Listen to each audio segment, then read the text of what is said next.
Hey everybody, welcome back to the channel. For anyone new here, my name is Jay, and today we're going to be going over my saddle setup for this coming hunting season 2024. I've been saddle hunting for, this will be my third season now. I first got into it about 2 years ago because I couldn't stand lugging really heavy climbing stands on when I hunt public land anymore. So I decided to finally dabble into saddle hunting. The particular saddle that I'm running with here, this is from Tethered, very popular saddle brand. This is their Phantom Elite brand. So this particular brand, really what's special about it, and the reason I went with it was because when I was looking to get into saddle hunting, it was their newest thing, and I really like to try new things. So the whole kit and everything that came with this, it was a very affordable price, at least for me at the time. They had it on sale for, I believe, $350, and that came with the saddle itself, obviously, all these pockets and a backrest. And basically, other than not having sticks or whatever, that's really all I needed to get started. So that's the reason why I went with it. But let me take you through how I have mine set up, because I feel like everybody does theirs a little bit different. The biggest addition to mine this year is going to be these straps. They call these their yoke straps, and I'll put a link in the description of all my accessories so you don't have to keep track. These straps, the reason I ended up going with these was when I first started out, this saddle, especially walking into the stand, walking into my spot, I do wear my saddle on the way in because I don't like having to fuss with it whenever I'm at the tree. One less thing to have to do. When I first started, this saddle set real nice with me on my hips and everything, even tighten and everything.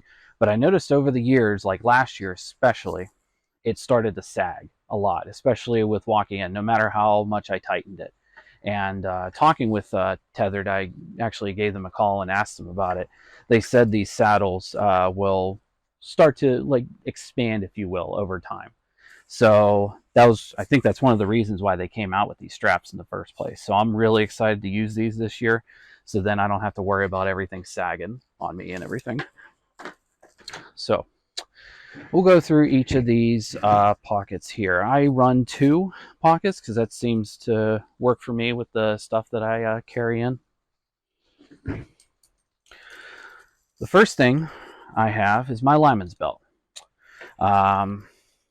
This is their 8mm lineman's belt. The main difference little modification I made to this is adding what's called a ropeman right here.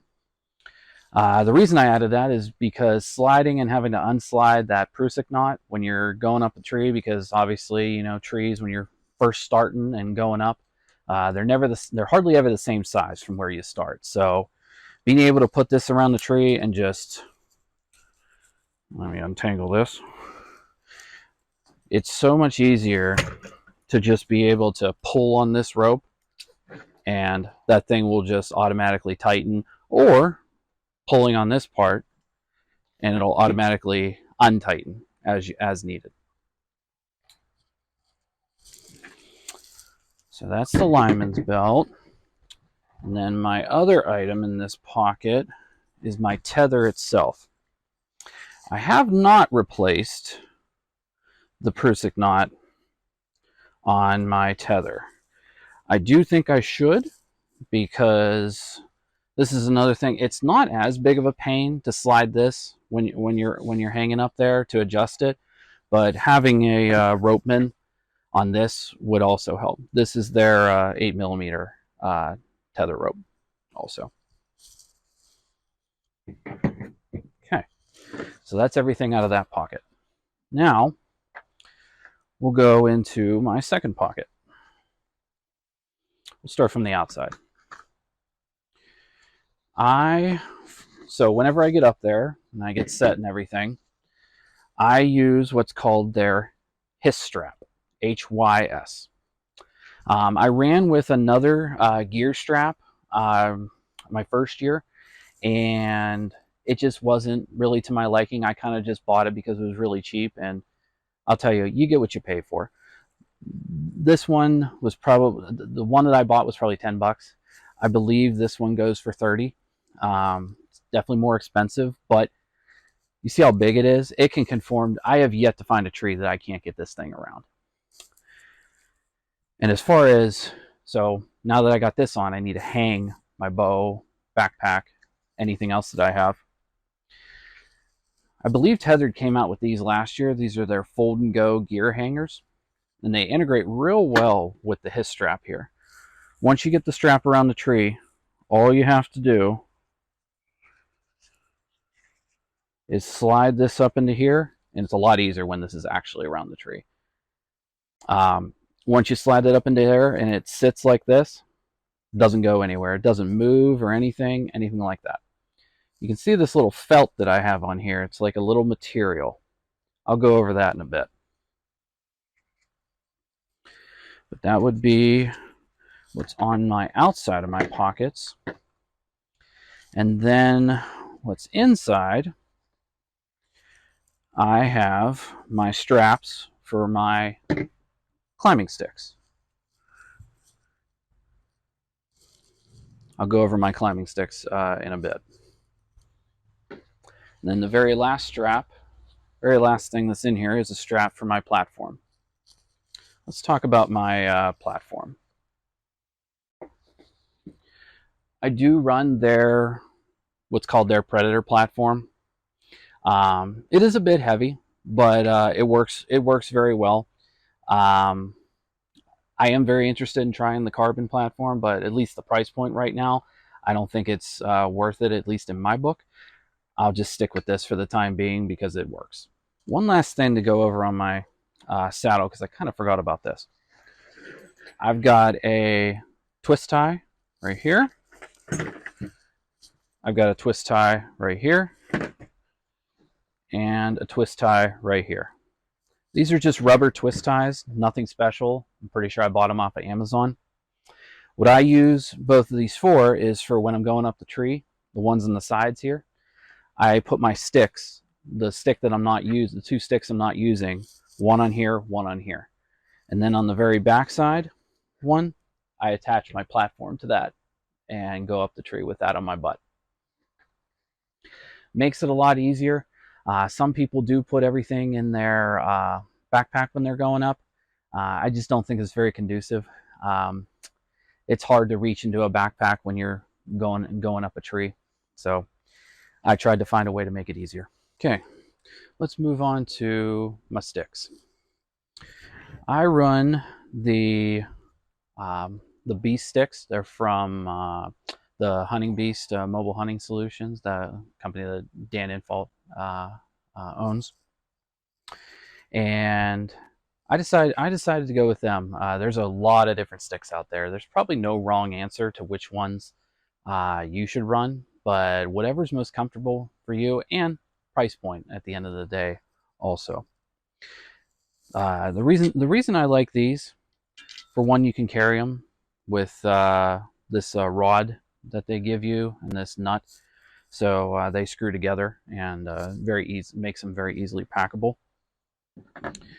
But they are very light, compact, something I appreciate. Ounces equal pounds to me at the end of the day. I'm always trying to shed weight.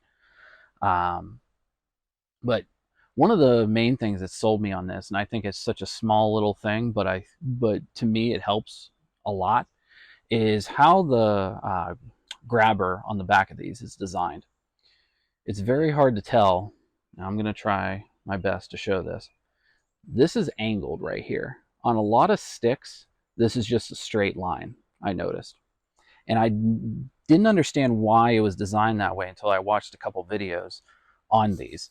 The way it's explained really is that angle like that prevents the stick from wanting to kick either way. And no matter the angle, because especially some of the places I end up hunting, for one, the trees are never perfect.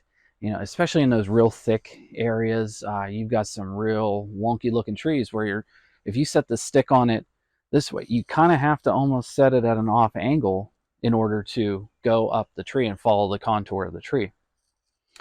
So having it not want to kick is something big for me. So that's why I ended up going with these. And of all the hunts I've been on, I haven't had these sticks even try to kick out.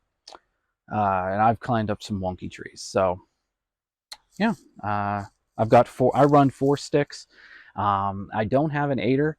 That does probably hurt me sometimes. But with 4 sticks, I usually get up to around 16 feet in the tree. And for most of the time, in a lot of the thicker areas that I'll hunt on public land, if I go any higher, I probably can't shoot past like 10 yards sometimes.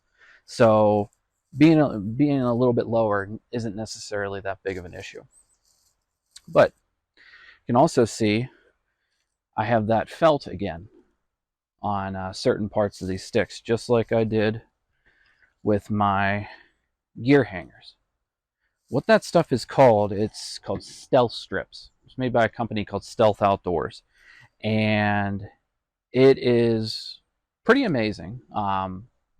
It's nothing really that special. It's just some kind of material that sticks as an adhesive on this side, and you just stick it to it sticks to anything, and it makes it so the metallic tings that you'll get from putting sticks together or your platform, it's 10 times quieter than what it is without it. I'll try to demonstrate here because whether I'm unpacking these or packing them up, they have to go on top of each other, right? So there's a little ting, but that's it. Pretty quiet. Boom. And it's the same thing with hanging the bow or backpack on a hanger. Even though this is plastic, it'll still make a little bit of noise. And I say it all the time, noise is something I am so probably overly obsessive about, but I think it's a good thing to be obsessed about. No noise with hanging your bow or anything like that on these. And yeah, that's about it for my saddle setup. It's nothing really that special. Everything has its own place on where it goes. I think being a little over obsessive about the details of that is something that can help you, because that way you know where everything is. Everything comes out even in a specific order. So then you're not fussing around with your gear, whether you're climbing up the tree, climbing down, unpacking to climb up, or packing up to leave. Having some kind of a system can really help you out at the end of the day. But that's about it, guys. It's my saddle setup. Let me know what you guys think. Leave a comment down below. Drop a like if you like this type of video, and don't forget to subscribe. More content like this will be coming in the future. Thanks for watching.